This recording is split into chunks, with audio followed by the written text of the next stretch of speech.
I think Arancini balls was the Italian tourism board going, we need a new product. We need, pizza. We've nailed that. Ice cream, spaghetti. We've got to do something else. What can you do? And a bunch of Italian chefs went away and they came back with arancini balls and they went, that will do. Let's export it.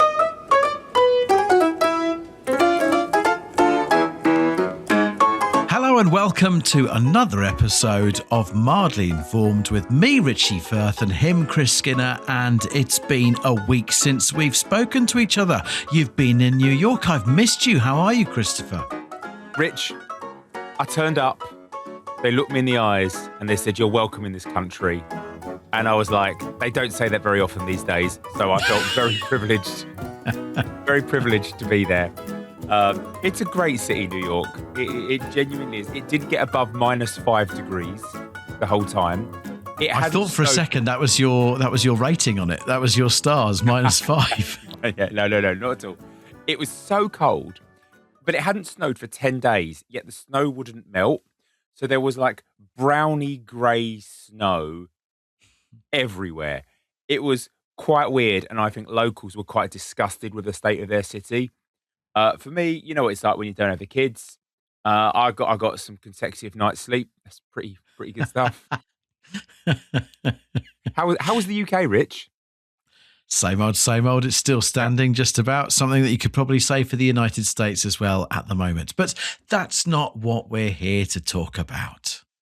I don't know what we're here to talk about. What is the point of the show, Rich?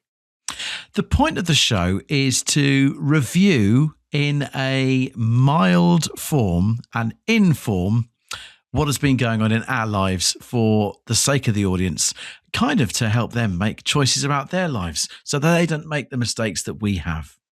So everyone can be a bit more Richie, for example. Or a bit more Chris. Wow. Thank you everyone for contributing to this experiment. And why don't we kick off, Rich, by you sharing something, allowing be more Richie, I think is going to become my new catchphrase.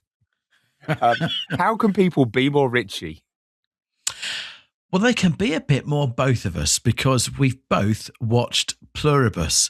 Now, you reviewed Pluribus on Only Apple about TV. 2 months ago. Only about 2 months ago, and I've finally caught up and finished it. Now, I wish I'd given you a bit of a heads up about this, because I doubt that you can remember how many stars you gave Pluribus, but maybe you can give a star rating right now for your thoughts on it all this time on. My guess is it got 5. I was absolutely loving it. I thought it was very original. Completely unique, brilliant acting, properly bonkers, finished in a fun way. Yeah, I still sort of stand by that. It was a great show. I'm going to give it a 3-star review, Chris. Oh, what? Come on, then. No, listen. If it's out of 5 stars, 3 is still better than bad, isn't it? It's still above average. It's still a good rating. 2.5 stars would be bang average. So 3 is on the good side of bad. And I'm not saying it's bad at all. No. I don't think there's any TV show that is 3 stars that's worth watching to the end. Well, there you go. That's my opinion on Pluribus. I guess what I'm saying is this. I loved Better Call Saul and Breaking Bad, and that was Vince Gilligan's, iconic work. So when you know that something like Pluribus is coming out and he's behind that, you kind of think, oh, this will be really, really good because it's by that guy that I loved all that other stuff. And artistically, it's really like what he does. It's so well shot. It's beautifully shot. You've got dramatic scenes that take so long and you're building up and you're thinking, where's this going? And all that kind of stuff. But I found that as cool as an idea Pluribus is, it could have all been done in around about 2 or 3 episodes. There was not 9 episodes in that story. And I find that I'm so busy with my life these days, I don't have time to be dragged along for 9 episodes like that for not a great deal to have happened. Okay. You say it like doing something in less time is better. Let me give you a sporting equivalence here. I would argue that Test match cricket is better than T20 cricket. And the fact that it takes 5 days, not 3 hours to complete, is part of why it's better because it gives it the room to breathe and take you down little wormholes and, takes a moment for you to sit back and enjoy the luscious scenery. I think that is a part of it. Let me use your cricket analogy. Okay, T20, a shortened form of a game of cricket, over and done within 3 hours, crash, bang, wallop. You don't score as many runs or have as many wickets as you would have in a test match, but it's all put together.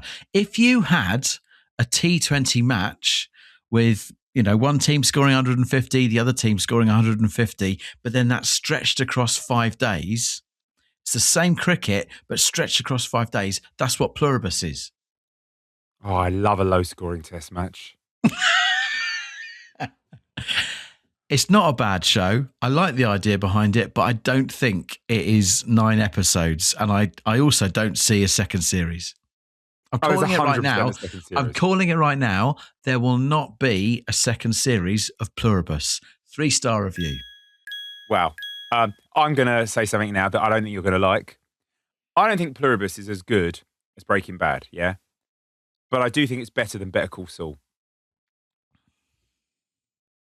You can't say that because without Better Call Saul, you don't have Breaking Bad. Actually, no, that's the other way around. Other way around. Yeah. Just accept my 3-star review. Just accept it and move on. Rich, I accept your 3-star review.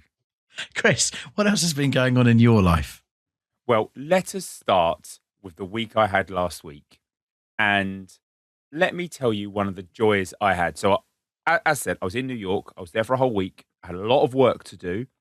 I had some social engagements. I went with a friend, a Bugle co-host, a guy called Josh Gondelman. He took me to see James Acaster's comedy show. That was an amazing night out. I bumped into a friend on the flight who was staying a block away from me, and we went for dinner one night. And I went out with some colleagues another night. But I had one evening that I had just to myself. And I thought about my options, and I thought, you know what? I should just go and do the thing that I really love doing when I'm traveling. And I went solo dining in a nice restaurant all on my own. And it was a joy. I tell you what, Rich, as soon as I got in there, it's not that unusual. I admit it's not that unusual. But I was the only solo diner in that restaurant at the time. But you see solo diners quite a lot in cities, especially in New York, actually. It's something about it brought out the most charming version of myself.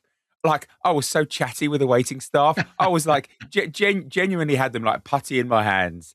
They were like clearly charmed by me. At least that's what I was thinking after 2 glasses of wine. And I ate what I want. I ordered what I liked. I just sat chilled. I tried not to pick my phone up too much. I tried to just soak it all in. I had a nice view looking out across the restaurant, but also with a window view, so I could just see the world go by. I was in a really good place, and I found it just a rare and special thing. And to think, in the past, and I think other people will definitely do this, and I know I've done this in the past, I might have got room service or just had a meal in like the hotel bar or something like that, or might have got some fast food. Like it was such a great decision, and I just want to take a moment to celebrate solo dining. I'm imagining you're about to give it 5 stars. No, it'd always be better with you, for example, or my wife. Well, all right, I'll take that. I'll take that. So it's a 4-star review. I'll take that. I'll accept that. I came before your wife there. That's nice. What? You said I'd always rather dine with you or indeed my wife. That's the order you put it in. Yeah. Out of context, though. I too would give a high review to solo dining. I love solo dining. I was away for work recently in Manchester, not quite as exotic as New York. However, I love Manchester too. I had a night where I thought to myself, right, okay, do I just enjoy a bath in my hotel room, order room service and just closet myself away for the night? or I see that there's a pizzeria just over there giving me some kind of takeout. I'll go and get some fast food quickly and I'll bring that back. But then I decided, no, go and dine on your own. So I went and found a little restaurant and I sat and I ate on my own. I'd go one step further in my review compared to yours. I'd say a cold drink of alcohol tastes even better when you are dining on your own. You can drink it at whatever pace you want with your meal and you can take in everything that's going by. And that pint felt fantastic. Solo dining is brilliant. And did you come first? I did come first. Great. And how many beers did you have? Two. Yeah. And I actually think they almost looked at me and they went, "Another drink, sir?" And I was like, I winked straight back at them. I think I will. Lovely. It was lovely. Yeah. So what star do you give? I know I don't care because it's my review, but I actually give it 5 stars. I think it's better than what you said.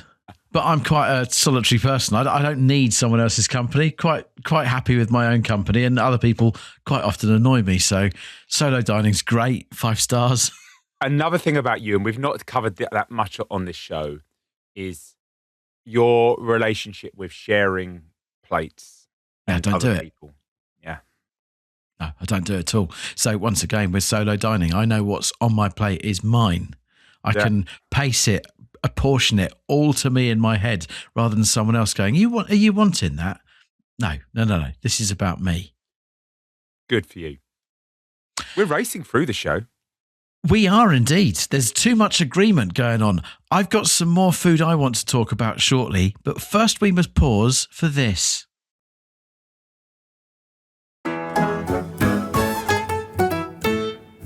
And there it was. Rich, you gave one hell of a forward sell, but let me forward sell even further. On the Patreon episode this week, and frankly, if you're not a patron, please become a patron. We put out an excellent extra episode, and it's kind of about the only way we're ever going to get any cash for doing this ever. So by all means, throw some dollars our way. In this week's Patreon episode, I'm talking about the Hunger Games. Look, it's big, the Hunger Games, isn't it? I know nothing about it. Oh, well, I look forward to that. Okay, quick question then to go into. If you and 23 other people were trapped in the woods together, and only one of you could survive, do you think you'd survive?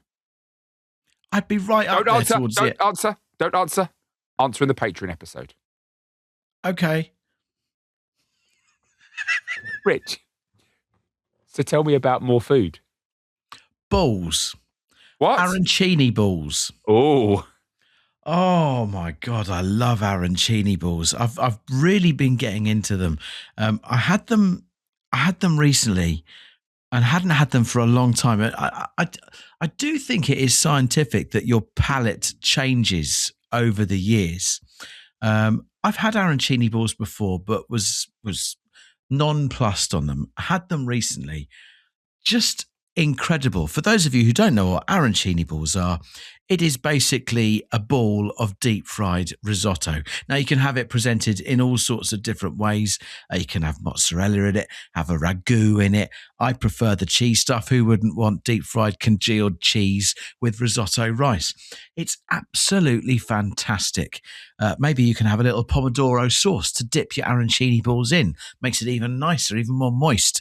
But it does beg the question, when you look at the fact and realise that arancini is just risotto deep fried, what other foods are there that are still out there yet to be deep fried that could be that next deep fried success? And that is where my mind has been wandering. Oh, well, that's a great question. I mean, an answer I could give to that, I think it's getting increasingly popular now, but would have been considered niche just a couple of years ago, would have been cauliflower. Is that a thing? Yeah, so people often do it as a substitute for chicken wings. Like if they don't want to eat meat, so they'll basically cover the the southern fried coating on cauliflower and deep fry that. That's pretty good, and that's quite new to some people maybe. So what's really tasty savoury and not deep fried in your life at the moment? Deep fried pizza. How about that? Oh, Not a whole pizza. Not a whole pizza. Think about just sort of a segment, maybe an eighth of a pizza, deep fried. Think about that. That's not very big. It's not very big at all. It's kind of like the size of maybe one piece of KFC, chicken out of your basket kind of thing. But that deep fried, I reckon that'd be incredible. so the pizza are battered or breadcrumbed first and then deep fried. Standard cheese and tomato pizza, Yeah, battered and deep fried. yeah. I would give it a go. I don't think it's for me. Okay. You and I believe, have both tried a deep fried Mars bar on a visit to Scotland. Yes. I think that is dismissed too quickly by the healthy people around. I'm not saying you want to eat too much of it, but my word, that is fantastic. What about other chocolate bars? Like, I've never had a deep fried Ripple. You see, a Ripple, when it comes down to it, is just chocolate. There's nothing else to it. It's how the chocolate is encased. Right. So I think if you deep fried that, you're not going to get anything other than deep fried chocolate. Star Bar. See, now you're talking. Now you're Star talking. Bar. We know how much we love Star Bars on this show. Yeah. Deep fried flapjacks. Oh, wow. You've just hit bullseye. Yeah. You've just hit bullseye. I've got a great idea.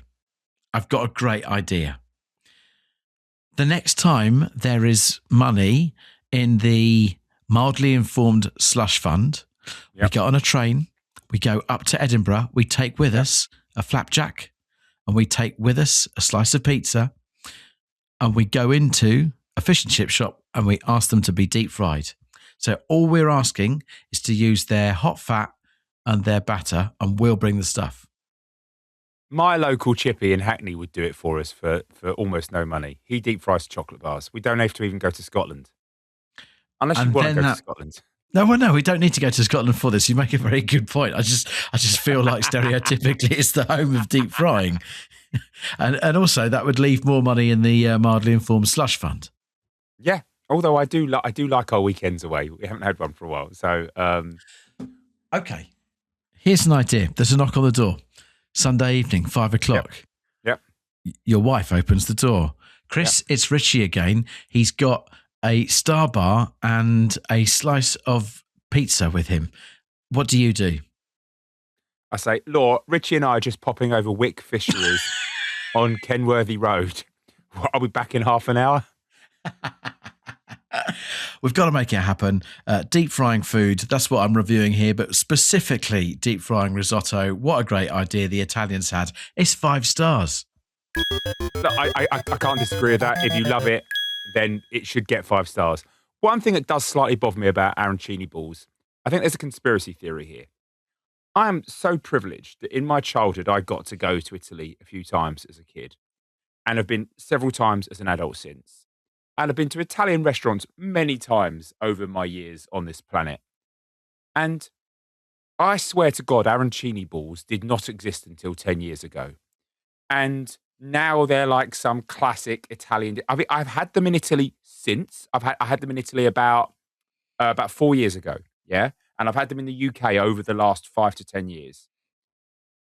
I think it's like Bailey's. You know, like Bailey's isn't a traditional Irish drink. It was made up by a marketing board to export whiskey. I think arancini balls was the Italian tourism board going, we need a new product. We need, pizza. We've nailed that. Ice cream, spaghetti. We've got to do something else to keep us right at the top. And I tell you, fast food's very popular now. We need something dippable. People love dips. What can you do? And a bunch of Italian chefs went away and they came back with arancini balls and they went, that will do. Let's export it.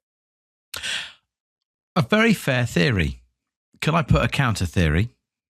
Yes. Mr. and Mrs. Skinner, Senior, decide to take a family holiday to Italy. With them, they take their children, including a difficult teenager by the name of Christopher. They're in the Italian restaurant. There's all sorts of wonderful Italian dishes with exotic names there. But Christopher is a difficult child, so they order him pizza. Right.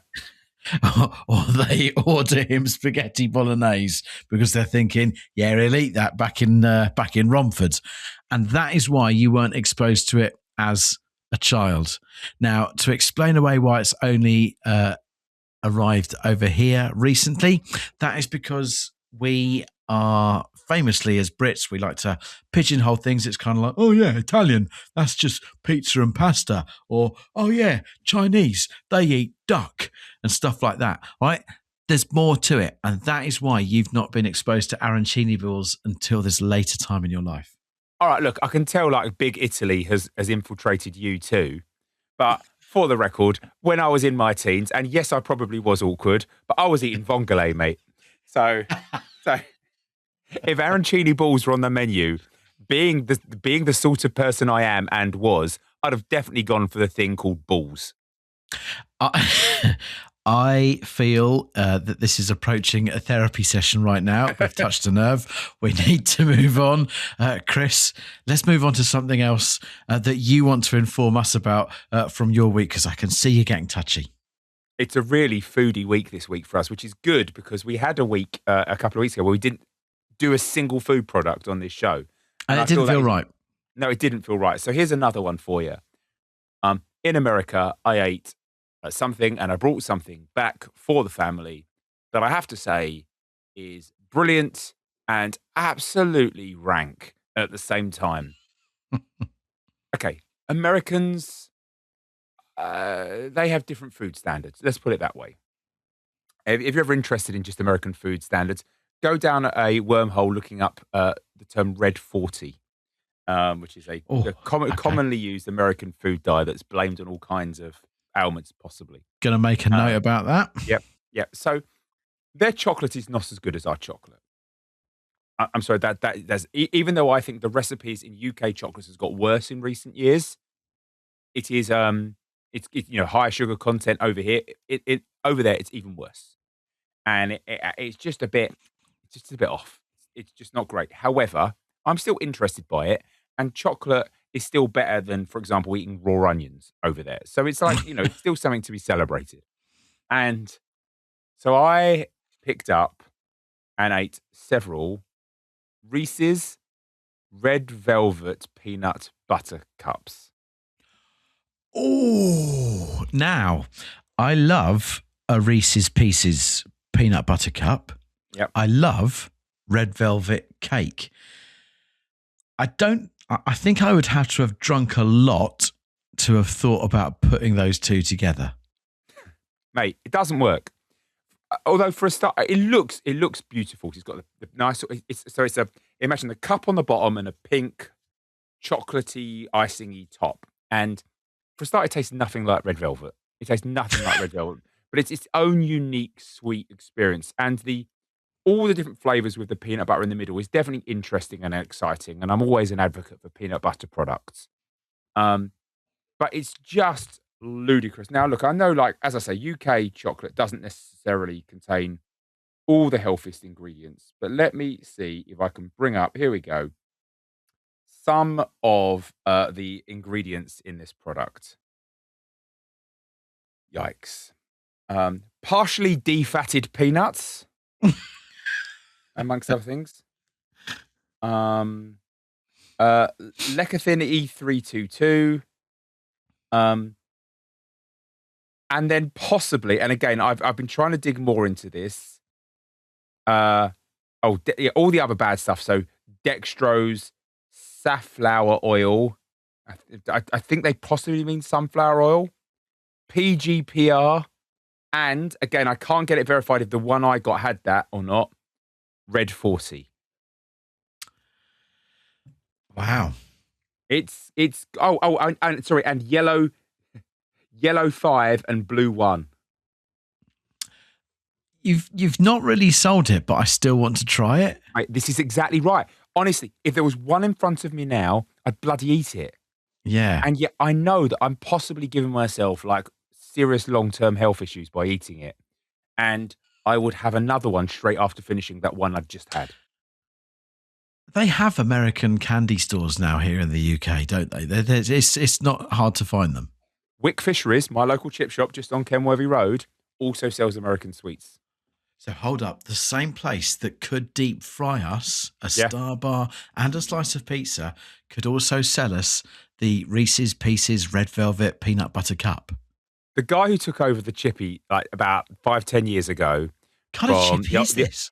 It was run by an old Greek couple originally, classic old East London Chippy. And they sold the business to this young local gent.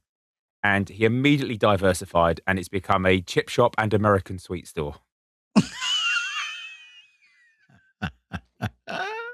What a combo. I love it. Yeah. Yeah. Mate, I reckon he would fry as anything.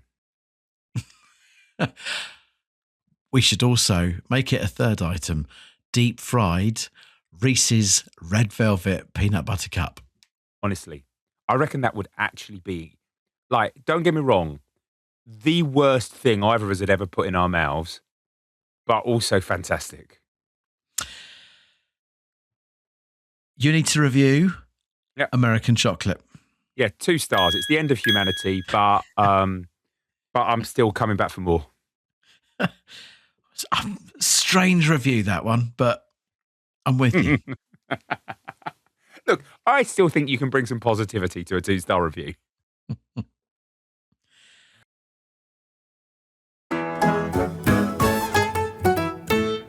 Rich, was that an advert break? I hope so.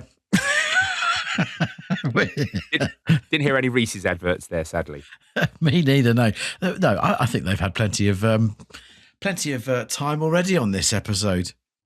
I'm conscious in this. I've realised my camera's gone all mad. If you're watching this on YouTube, I'm like sort of. I'm kind of hazing a little bit. Let's crack on. It's late, and I'm surrounded by clothes as I'm packing to go away again. Are you on the run? I wish. Can't rule it out. Rich, before we go to our very important Hunger Games conversation, tell me one more thing about your week. I don't take it for granted that not everybody is into football, but I need to talk about a fan of a football team who has gone quite some way to recognise how bad his team have fallen. Now, I'm not, in this case, talking about any fan of Tottenham Hotspur who are having a horrendous season. as you recline back in a very fitting leprechaun's hat. Now, I want to talk about a gentleman called Frank, who is a supporter of Manchester United, who said he would not cut his hair until Manchester United won 5 games in a row. Now, that has been going on now for months and months and months. It's nudged into years and years and years. And this guy's hair, if you look him up on the internet, if you're not into football, he runs a social media channel called The United Strand. His name is Frank. His hair looks like one of the old what were those you've just looked him up. I can see I have. what were those that kids TV show program that we had as kids? The guy who did the art, he like, I'm gonna add a little color in the corner. Like, no, that's cheating. No, not him, because he doesn't look not like him. Too. He doesn't look like Tony Hart. Anyway, no, look the guy up. It looks incredible, but it's got to the stage where last night they had won 4 games in a row and they were playing their 5th game. And if they won it, he'd finally get his hair cut after years and his hair being absolutely massive. And they drew 1-1. And the revolt against this guy has been really spectacular. And it's one of these things where I don't think he realised when he made this claim, I'm not going to get my hair cut until they win 5 games ever again. I don't think he realised how big a thing this would become. You've got an ex-Manchester United legend like Wayne Rooney today saying, I'm sick of it. I'm absolutely sick of it. People should be talking about how the team have turned things around under the current interim manager, Michael Carrick. They've won 4 games in a row. They rescued a point last night and all that kind of stuff. But no, we're not. We're talking about this guy who hasn't had his hair cut. Sadly, there are Manchester United fans who have got violent with the poor guy in the stand when they see. I know, it's ridiculous. Grow up, pathetic losers. He's just a fun guy trying to live his life in his own quirky way. And, shame, it's nothing to do with him. Shame on anyone who takes it out on him and not on the Glazers or Ruben Amorim or Ole Gunnar Solskjaer or any other. Who's the Jim Ratcliffe? Ironically, I think to blame. I think they did win 5 under Ole. Oh, really? Is it since then? Okay, fine. Yeah. Ollie, you get a pass. The baby-faced assassin's okay. It's quite a lock of hair. He looks great. He looks great. And I hope Man United never win 5 in a row, and I hope he lives a happy life. I fear for the barber who has to cut his hair when it comes down to it, because there is so much hair on there that could blunt shears. I don't know what his family's like, but he might have gone bald by the time they win 5 in a row. Wouldn't it be awful if it started falling out instead of being cut? Yeah. Yeah. I guess the moral of the story is choose your words carefully, kids. Yeah. I'm sure he didn't realise when he made that wager how big a thing this was going to become. Respect to him for following on through with this, but choose your words carefully. You never know when they're going to come back and bite you on the arse. I'm going to make a risky prediction now. Okay. I'm not going to cut my hair until Tottenham win 1 game in a row. Could be months. And you are a hirsute man. I'm not going to shave my beard until Tottenham don't concede 3 goals in a game. You don't know who they're going to appoint as the new manager now. Right. I think the darkest hour comes right before the dawn, and it's starting to get pretty dark right now. So that suggests that there's no sunlight on the horizon either. I'm going to review Frank's hair. Yep. It's magnificent. Yeah. 5 stars, which is one more star than United have got wins in a row right now. Respect to you. Don't let the haters get you down. Speaking of the haters, if you want to comment about anything that you've heard on this episode of Mildly Informed, you can do that. You can do so in the comments if you're watching on YouTube. You can email us, mildlyinformedpod@gmail.com. We can find us on the socials @Producer Chris or @Richie Firth. We will return in a week's time, unless you are, of course, one of our Patreons, where we are going to go and talk, and I'm going to be educated about the Hunger Games in due course. Until then, goodbye, everybody.